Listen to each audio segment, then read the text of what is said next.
Hi, everybody.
Okay.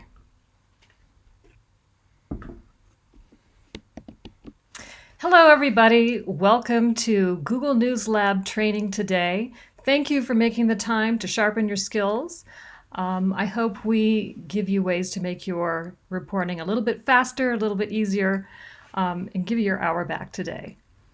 My name is Maggie Farley. I'm a news trainer with the Google News Lab.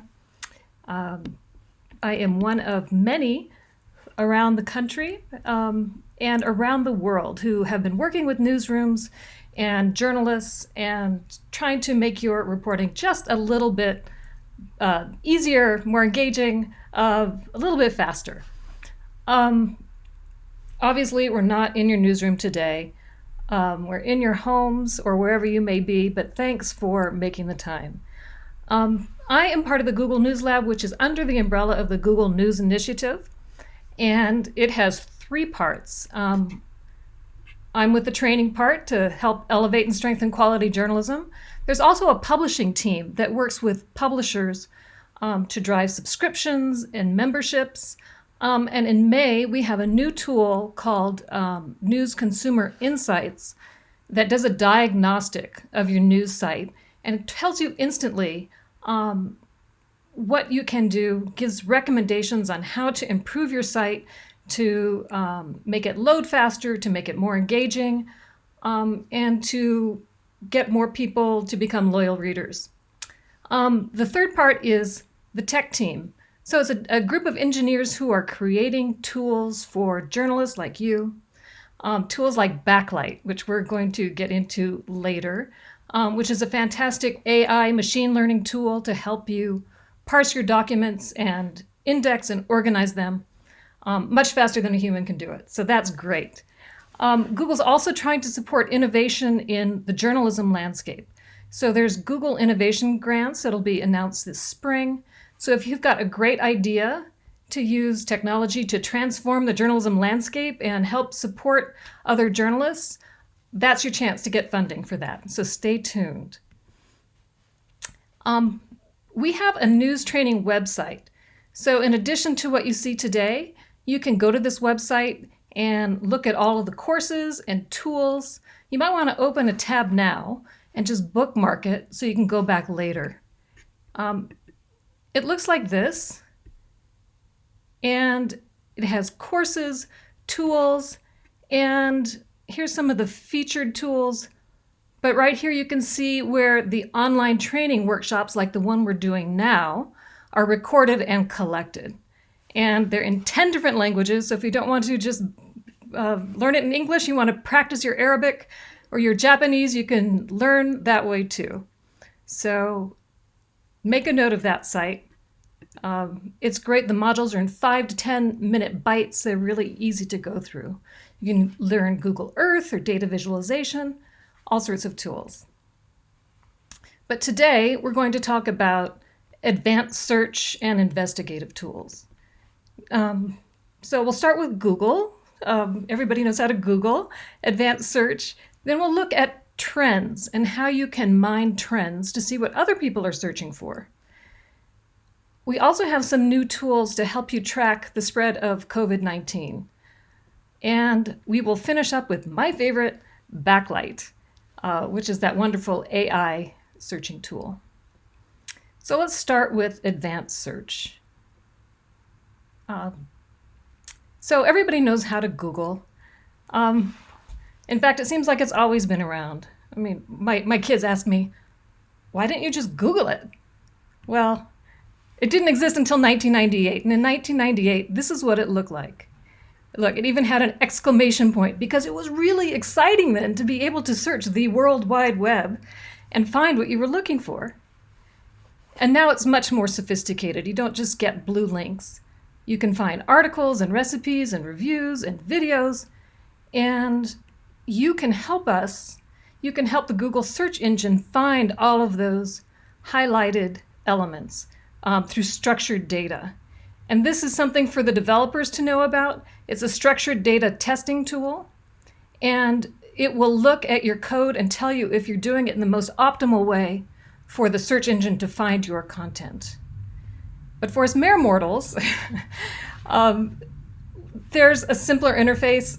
When you search, there's sort of a newish feature called the Google Knowledge Graph, and it highlights the most searched information about prominent people, places, organizations. And if you happen to be a prominent person and you qualify for a Google Knowledge Graph, there's actually a little box at the bottom that says claim this knowledge graph. And if it's about you, you can verify the information. You can't edit it. It's not a resume. It automatically collects data from authoritative sources that respond to the most searched questions. So for example, you can't just decide to highlight which spouse you want listed if you have had more than one. It's automatic. So Sergey Brin and Larry Page, when they created Google, they wanted you to find whatever you're looking for really quickly and efficiently.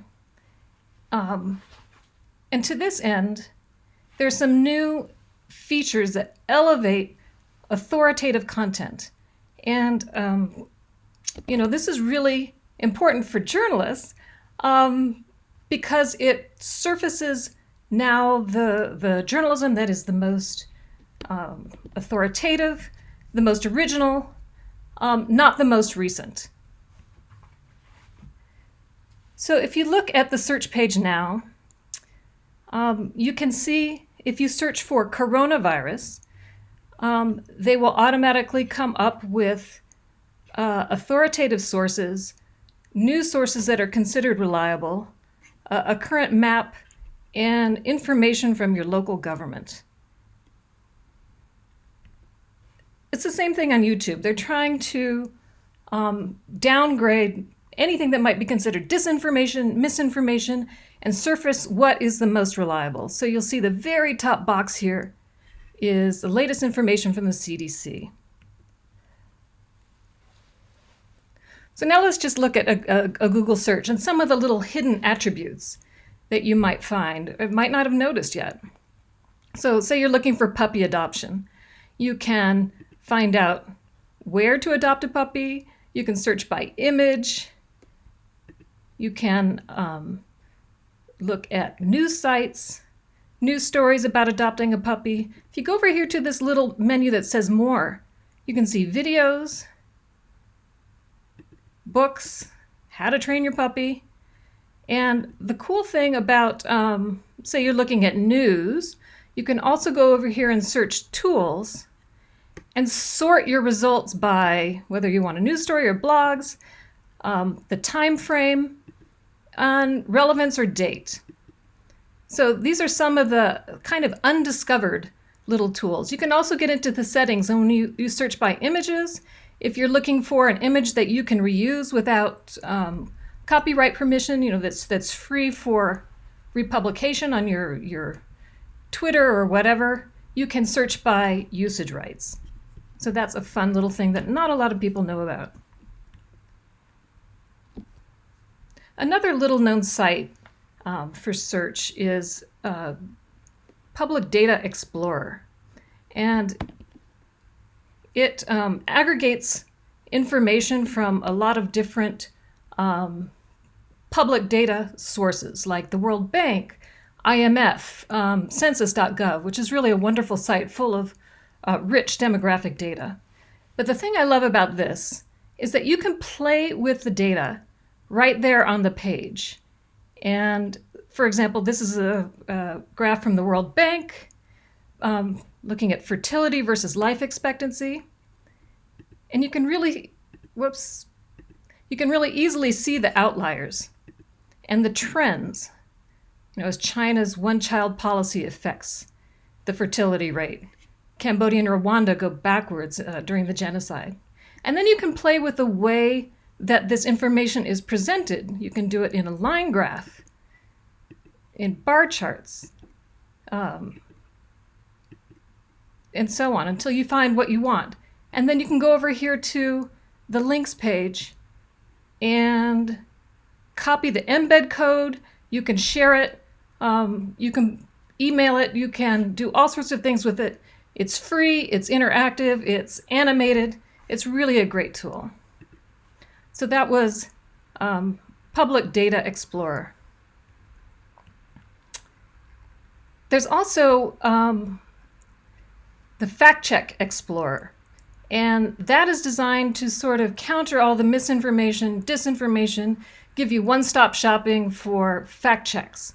So it aggregates fact checks that other groups have done, like PolitiFact, factcheck.org.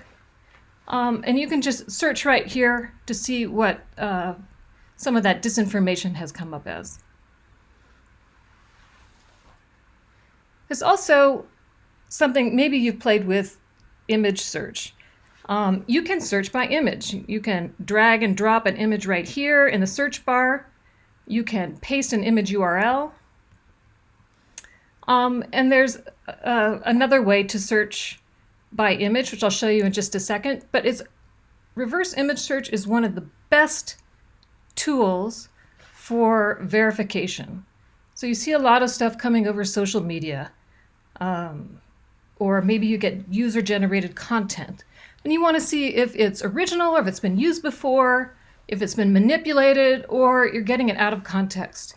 So this is an example from the People's Daily of China, the state-run newspaper, from their Twitter feed. And this picture, they say, is of the new hospital they built in 16 hours in Wuhan. But if you do a reverse image search, which you can do just by hovering over the image, doing a right click or a double-fingered click on your trackpad if you have a Mac, and this toolbox pops up, this menu. Go here to search Google for image, click there, and it will show you all the related images, visually similar images that have been published to the web. And if you do a little bit of investigation on that, you will find this page. This is the website for a construction company that makes modular construction elements.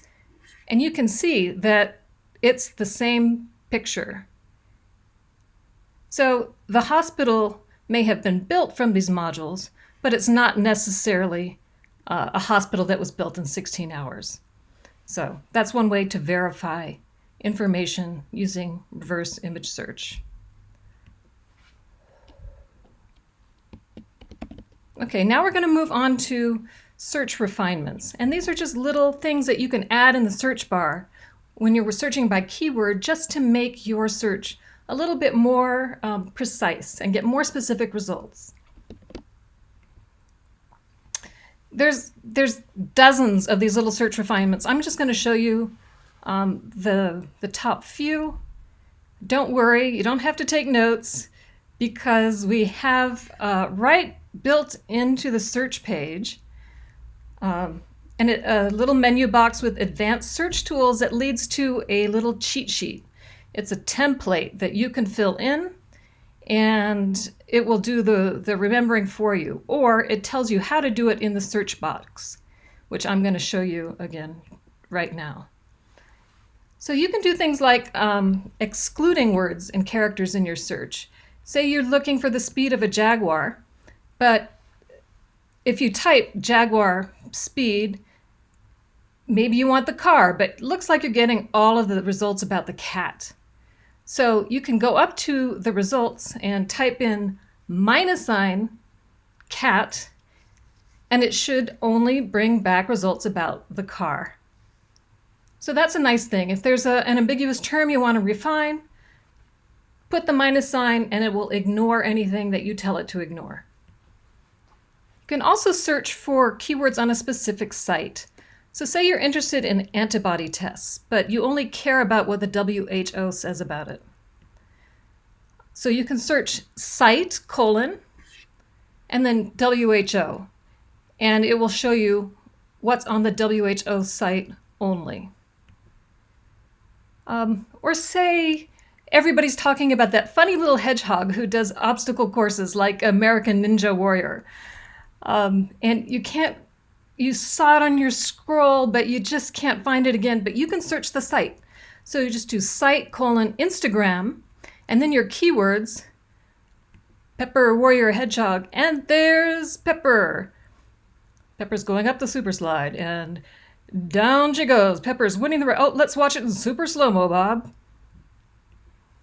Okay, back to work. You could also search keywords for a specific domain.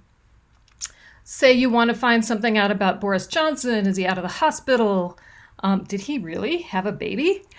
But you only want to look at British websites. So you can limit that by writing site : just for the UK. And what will come out? Yes, he announced a birth of a son a couple days ago.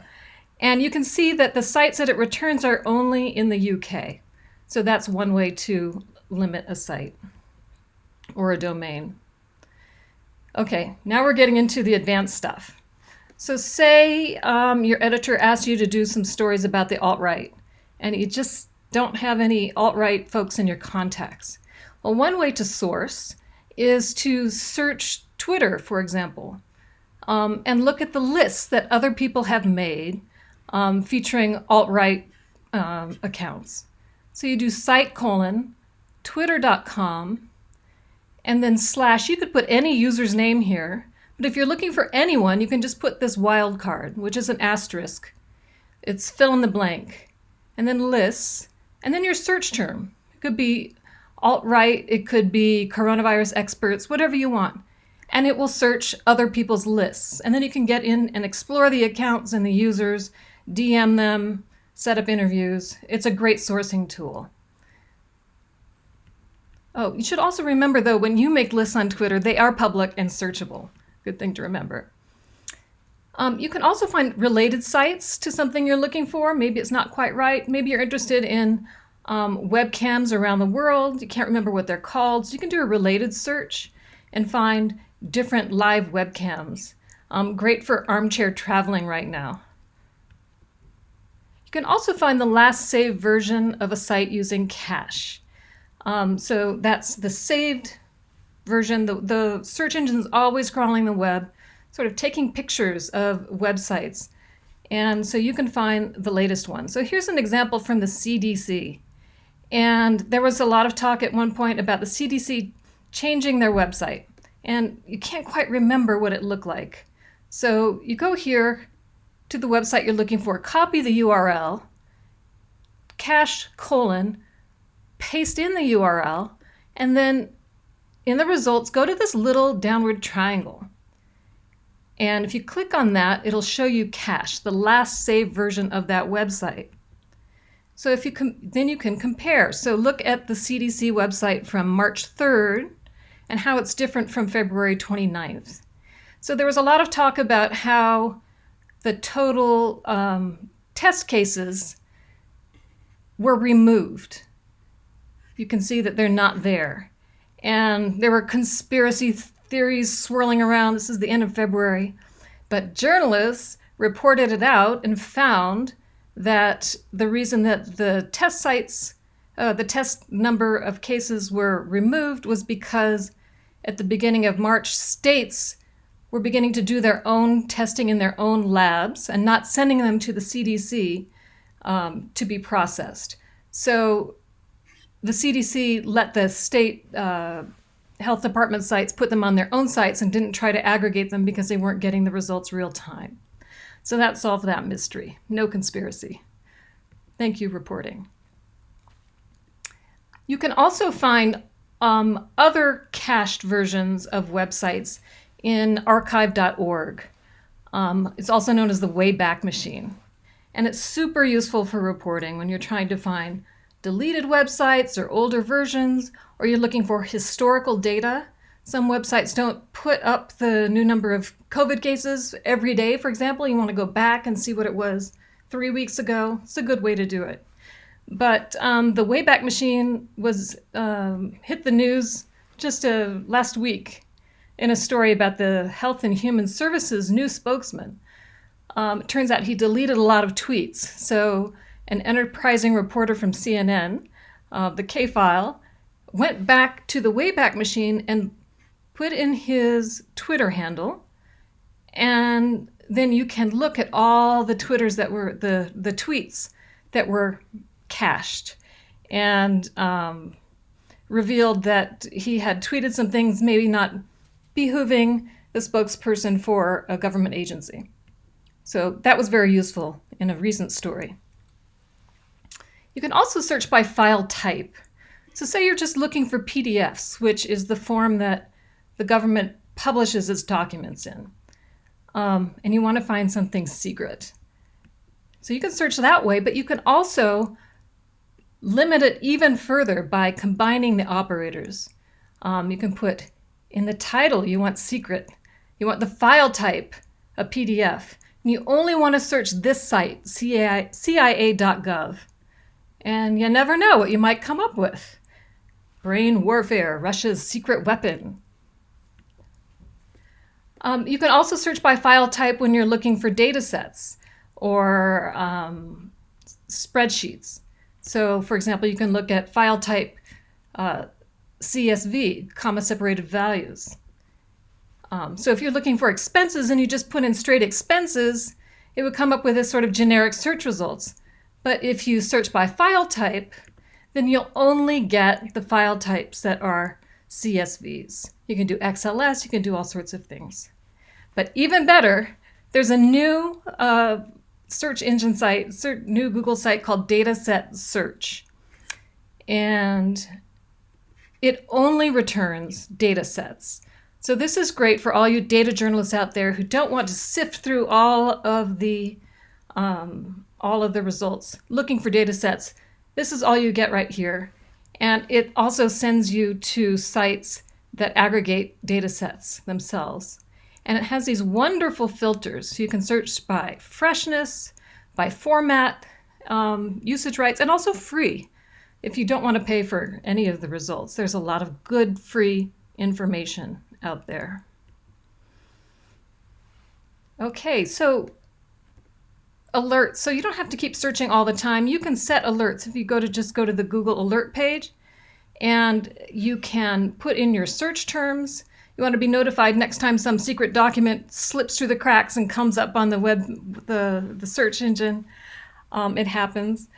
And you can set it daily, weekly, so forth. You can track your own byline and see when your story shows up in the Timbuktu Press or something. Or it's really good for just monitoring your beats. There's another useful tool. It's not a Google tool. It's called visualping.io, and it tells you when there are changes on a website. So this might be good these days for trying to get a grocery delivery slot, or trying to get an appointment for an antibody test.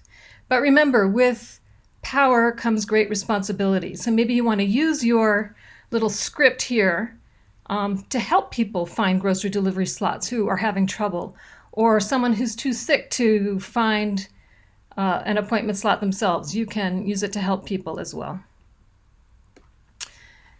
All right, so I know a lot of you know about Google Trends, but as a reporting tool, it's a really wonderful thing. You can see what the rest of the world is searching. And you know, a lot of times people are more honest with their computer than they are with anybody else. And so you can get a lot of really interesting insights by looking at Google Trends. The other thing, this is the Trends page, trends.google.com or g.co/trends. And if you go to this page, you can see that the Trends team has put together coronavirus search trends and trends about Census 2020. They've got a page about the elections and the primaries, which is super useful. And you can also do your own mining of the trends information. You can compare up to 5 different terms and search them, and it will come up with this graph, and you can search, you know, last 7 days or the last month. And then you can drill down into your area. So this example is, how are people searching? Are they searching more for coronavirus tests or more for antibody tests? And you see a big spike here in antibody tests, which suggests maybe a lot of people feel like they've already had the virus and now they're looking for the next step. Are they immune? Can they go out? Will that help them? Social distancing, when will that end? So on. And then you can go down and search by your region and drill down into, by state, by county even, you can see. But the coolest thing about this is that once you've found what you're searching for, you can go here and share it. You can embed it. Just copy the embed code, put it in your website, and you can download it.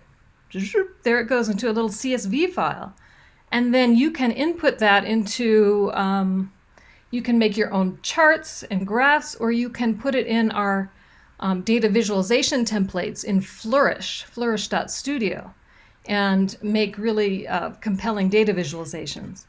So that is a fun trick that not a lot of people know about, but it's great to play with. The Google Trends team will also work with you if you're working on a special project and you can't find what you're searching for on the public-facing site. You can email the Trends team at NewsLab Support, and they will work with you on a special project. They're wonderful. They also are making available the data for the top cities and trending searches by country and by state. So if you want to play with that data, it's available here. Google has special search site pages also for finance. You can track your stocks. Maybe you don't want to do that this week. And also Google Scholar is a really interesting website. It helps track academic publications. You can search by article. You can also track court papers and court proceedings. You can look at the case law, and you can search for a phrase or a case in state courts and federal courts. So that is a little known but really useful tool for reporting. So I hope that you have found some things you haven't known about yet. Now I'm going to show you some tools that are specific to tracking COVID-19. I'm sorry, we don't want to be all COVID all the time, but it's what a lot of people are thinking about now. So these are helpful tools Google has launched recently. The first one is the Community Mobility Reports, and it uses aggregated data from people's cell phones, people who have enabled the location services only, so there is an element of privacy there. It's anonymous. It's aggregated, but it shows how people are moving around or not during this time of lockdown. And you can search all around the world, compare country to country, or you can search within the United States, by state, and even by county within every state. And so you could look here at Lake County in Ohio. People are staying at home pretty well, not going to restaurants and retail stores, but they are going to the parks a lot more than the baseline, which was collected in January, February, the month of January mostly. So that may be because the weather is much better now, and in Lake County, the parks are all at the lakes. It's a question that can be answered by reporting. So you can get a lot of insights from these reports. There's also the COVID mapping tool, and it is put together by Big Local News, which is based at Stanford. And it's wonderful because it's real time, it's updated, it'll save you a lot of time trying to keep your statistics up to date by yourself. And then you can, go county by county. Really wonderful. And you can search by cases or you can search by fatalities. And you can see, for example, that this one county in Georgia, Randolph County, is the fatality hotspot. Deaths per 100,000 people has more even than New York, which is another hotspot right now. And you can see other places. And so it's a good way to survey the data and get questions to launch your reporting. Okay, here we are. This is my favorite tool. It's called Backlight. It's great for investigative reporters or anybody who does a lot of dealing with documents. And so this was designed for journalists. It's still in beta. And so it's not widely available, but you can apply here at this link to be invited to be part of the beta testing. But it's wonderful for processing massive amounts of documents. Say you did a FOIA request and you got all of your documents back, 10,000 of them. Where do you start? So you would upload your documents into Backlight, and then it parses them by person, location, organization, and you can click on the results and it will take you to the document wherever you searched. And the beautiful thing about this is that it takes all kinds of documents, even images, and it can decipher handwriting. And it's coming out with another feature where you can upload a video or an audio file and it will transcribe it for you, and then you can search it. Fabulous. Not only a time saver, but just expands the possibilities so much. Another wonderful thing is that it recognizes handwriting through OCR, optical character recognition. And it even can detect text in a picture. So I was playing with Backlight and I uploaded some files from the House Intelligence Committee that they released during the impeachment hearings. And it was it related to Lev Parnas, who was the Ukrainian fixer. And in the files that they released, there was a screenshot of a text which had a picture of a passport in the screenshot of the text. And with Backlight, you could search in Russian for the name on the passport that was a picture within a screenshot of a text within a file. So, 3 levels down, it was just fabulous. And so some of the beta testers have used this in different ways. The Baltimore Sun searched FBI documents about Martin Luther King to do a story about his role in Baltimore. They found that the FBI was blaming his nonviolent movement for violence. The Washington Post used it to do live fact-checking during the Mueller hearings, and they uploaded the Mueller report and their own articles and were able to do live fact-checking and analysis. And then my friend Maria Ressa of Rappler in the Philippines has used it in different ways. After the government raided their offices and took their computers, they were able to upload handwritten notes. That's all they had left. And all of those handwritten notes became searchable and indexed, and it turned out to be a great resource. So that's what I have for you today. If you have any questions about these tools, you can write us at newslabsupport@google.com. If you would like to have individual trainings or for your news groups, we can organize them through Hangouts. On any of the themes, take a look at the news training website and look at the tools and see what you might like to learn more about, and then email us there and we can arrange it. It's very easy to do. And I am going to leave this slide up so you can take a screenshot of it.